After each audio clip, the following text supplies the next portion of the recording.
вами редакция паблика Олимпиады, и сегодня мы разбираем задание заключительного этапа Всероссийской олимпиады школьников по английскому языку, прошедшего в апреле 2018 года.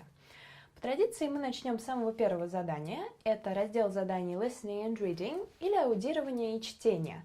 В этом году он состоял из 4 отдельных заданий, первые 2 из которых это просто восприятие текста на слух и выполнение заданий по ним. Третье задание – это интегрированное аудирование и чтение. И 4 – это просто чтение. Приступим непосредственно к заданиям. Task 1. Вам давался текст о детях-билингвах, о билингвизме в целом и о так называемом Mother Language Day, или Международном дне родного языка. Текст прослушивался дважды, на основе его вы должны были ответить на 10 вопросов. Установление истинности или ложности этих высказываний. Sentence number 1. The speaker claims that her children are bilingual. То есть спикер утверждает в тексте, который вы слышали, что ее дети являются билингвами. Что мы видим в самом тексте аудирования, который звучал у вас на Олимпиаде? Being the mother of 2 potentially bilingual children, the youngest is only 3 months old, and the teacher of French and English bilingual children, the subject of bilingualism is very important to me. То есть спикер говорит, что ее дети потенциально билингвы, а не билингвы на данный момент. Поэтому мы не можем отметить, что это утверждение является верным, и отмечаем ответ B – false. Statement number 2. The speaker teaches Chinese. То есть спикер преподает китайский язык. В тексте аудирования звучит следующая фраза. Being the teacher of French and English bilingual children, the subject is very important to me. То есть это тот же фрагмент текста, который отвечает и на второй вопрос тоже. И опять-таки ответ B – false. Спикер преподает, естественно, не китайский, а французский и английский языки. Number 3. The speaker's husband is French. То есть муж спикера, женщины, которую вы слушали на Олимпиаде, является французом. В скрипте мы слышим следующее.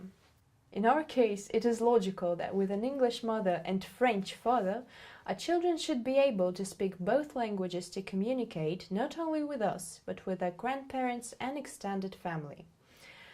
Ключевой момент этого фрагмента – это как раз фраза with an English mother and French father. То есть национальности обоих родителей у вас даны, вы отмечаете A true. The speaker's husband is indeed French.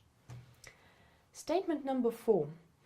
The speaker communicates with her children in English. То есть спикер общается со своими детьми на английском языке, а не на каком-либо другом.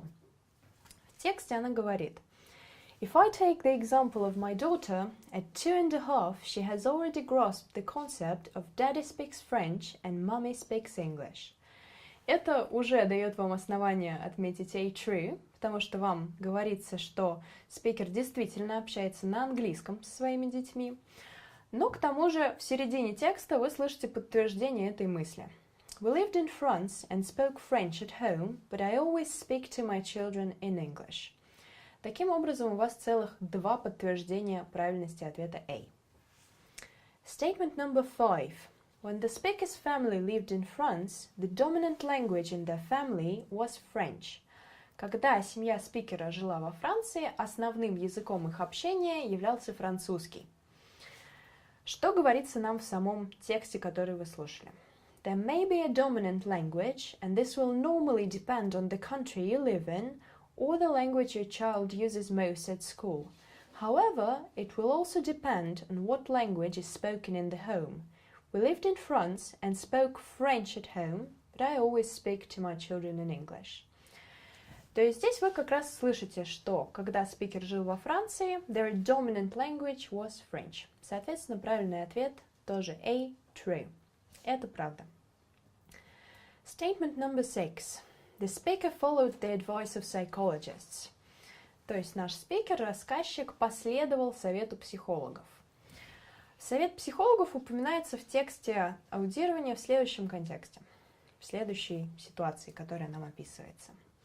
A psychologist advised us that as there wasn't a common language at home between the parents and child, I should stop speaking English and spend the weekend speaking only in French. Thankfully, I decided to ignore this piece of advice and persisted with my English. Здесь вам достаточно эксплицитно говорится, что спикер не последовала совету этих людей, а наоборот проигнорировала его. I ignored this piece of advice. Соответственно, ответ B – false. Это не соответствует тексту. Statement number 7. The first Mother Language Day was celebrated in 1952. Первый Международный день родного языка праздновался в 1952 году. Смотрим, что нам говорилось в самом тексте. Differences need to be promoted and valued, and celebrations such as the International Mother Language Day help to do just that. Дальше идет важная фраза, даже несколько, из-за которых многие могли либо установить правильный ответ, найти правильный ответ, либо довольно здорово ошибиться и запутаться в задании. The 21st February 2000 saw the first Mother Language Day celebrated internationally. However, the importance of this date originated in Bangladesh, where in 1952 a handful of students were killed in demonstrations defending Bangla, their mother language. То есть, по факту, вы здесь слышите две даты, одна из которых у вас упоминается в высказывании из задания. Это 2000 год и 952. 2000 как раз является соответствующим вашему стейтменту. Именно тогда впервые праздновался этот Mother Language Day. А в 1952 году была лишь демонстрация, которая показала важность праздника. Поэтому высказывание является неверным. It is B, false. Statement number 8. Mother Language Days are dedicated to different themes each year. Международный день родного языка каждый год посвящается разным темам. Each year, the celebration is devoted to a different aspect of language. This has ranged from how children learn their literacy skills at school to how to preserve some of the 6,000 languages that exist worldwide. То есть здесь эта мысль из задания подтверждается тем, что вы слышали, и более того, дается пример этих разных тем, которым праздник мог быть посвящен. Соответственно, ответ A – true. Statement number 9. In 2002, the Mother Language Day was dedicated to sign language. То есть в 2002 году праздник был посвящен языку жестов, международному жестовому языку. Спикер это опровергает в тексте аудирования и говорит следующее. One year was about developing the teaching of mother languages, and in 2002, the celebration helped raise awareness of linguistic and cultural traditions around the world. То есть он был посвящен не языку жестов, а именно повышению внимания публики к различию в лингвистических и культурных традициях по всему миру. Поэтому вы выбираете ответ false и отмечаете в бланке букву B, соответственно. Statement number 10 и последнее утверждение в этом задании. The speaker speaks Mandarin Chinese fluently.